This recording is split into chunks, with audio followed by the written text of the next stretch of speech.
Fresh from the buckwheat. Hey folks, welcome back for another adventure. Given that I'm working on TRX200SX machines, I picked this ATV up a few years ago.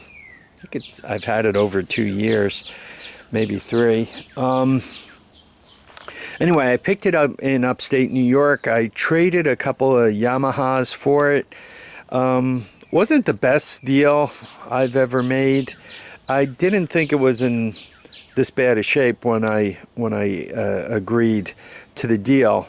But on the positive side, the young man who got the Yamahas, he's still driving one of them. One of them through timing chain. I don't think he did anything with that. But the other one, he's still running, and you know what? To get a kid interested in this kind of stuff is not a bad thing. Once I got it, given that I didn't think it was a very good deal, I just kind of tucked it away and, you know, shut it out of my mind and just said, hey, you know, you win some, you lose some. If you're going to play in this game, you know, you got to be ready to take your losses as well as your wins. So here we have it, and quite honestly, sitting in the bushes for the last several years has not done it any favors. It hasn't made it better. I'm a little skittish because you guys know my affinity to bees, but still has some front suspension. As I recall, the back axle is blown out of this thing, or maybe it's just the wheels loose on the hubs. It doesn't have a sissy bar. I want to be careful where I put my hands. It still has some back suspension. Another one with those tires. What's with these tires? You know, everything I own, every junker seems to come through with these tires. Oh, it has the key. Look at that. Gas tank doesn't even look horrible. Doesn't even smell that bad. Looks like the whole carburetor's on there. Slide still moves. Carburetor has potential. Actually, it's got an air box. Normally that's a good sign. Let's see if anything's living in there. Yeah, but no air cleaner. Though it doesn't look horrible dirty. Now, when you could look into your engine from the outside, that's never a good sign. And these don't look like these look like American bolts. They don't look like metric stuff, so that's not good. And you guys know I'm dying for one of these covers, so I think this one's fixable, but he didn't do me any favors driving SAE bolts in there. Look at that, it came with spare parts. I wonder if the engine's free to turn over.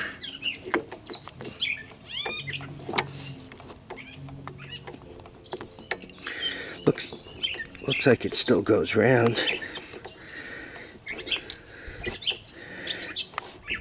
That's a good sign. Good. Sounds like it's got compression too. If anybody does anything stupid, like stores one of these things, if you could take the 2 seconds to spray a little WD-40 into the spark plug hole and tighten the spark plug. Don't leave it loose.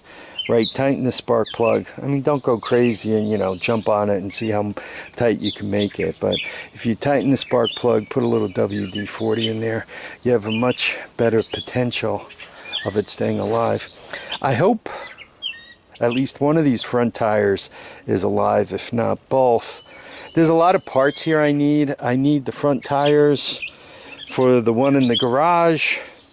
If these hubs fit this guy, that would be a wonderful, wonderful thing. Offhand, it doesn't look like they're going to. They look like they're too big. These mid-size hubs are hard to put your hot little hands on.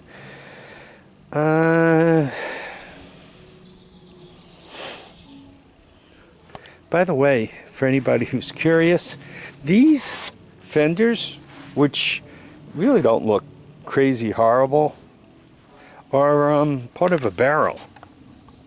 See? Which is kind of interesting, kind of creative. It does have both inner fenders. They're kind of hard to put one's hands on. Yeah, I got a lot of parts here. Once again, it was a long trip to go get this. I mean, before I towed it out of the buckwheat with the 300. It was a long ride to go get this, and what I traded for it, you know, once again, Harvey, you know, this wasn't a winner, but I'll probably get enough parts off of it where it's not a loser either. I'll probably be okay. So I've been asked to do more videos on resurrecting Hondas, and I guess that's what you're gonna see. I think what I want to do is get this side cover off and see if it could be patched up, perhaps with JB Weld.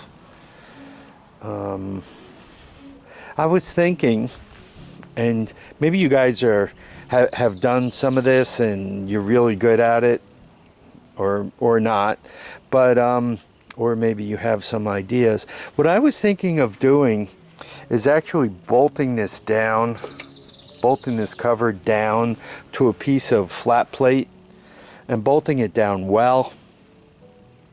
Maybe put a piece of tin foil down on the flat plate first to cover the entire bottom of it.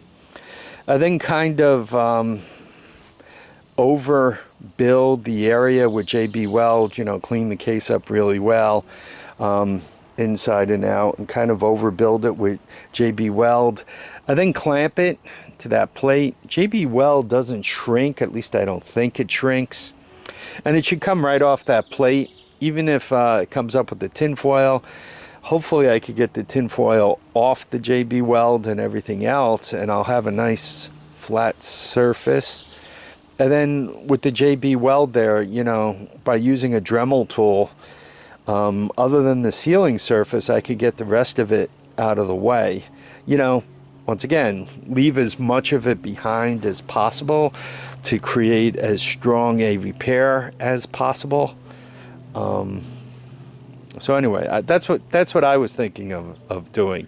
Basically, overfilling the repair with JB Weld and then sculpturing the JB Weld as little as possible to leave as much behind. It doesn't have to be the prettiest thing in the world. It just needs to be out of the way so the chain could go by. And it just needs to seal up the case so the oil stays in, and it just needs to provide oil passage to where the oil needs to pass, so that, you know, you don't seize the gearbox or whatever. I'm not exactly sure what oil passages go through here. I know though, if you have a leak up here, the oil doesn't drip out, it pours out, pumps out. It's like a garden hose. So for some reason up on top the oil is pressurized. Look at this, I got wildlife on this.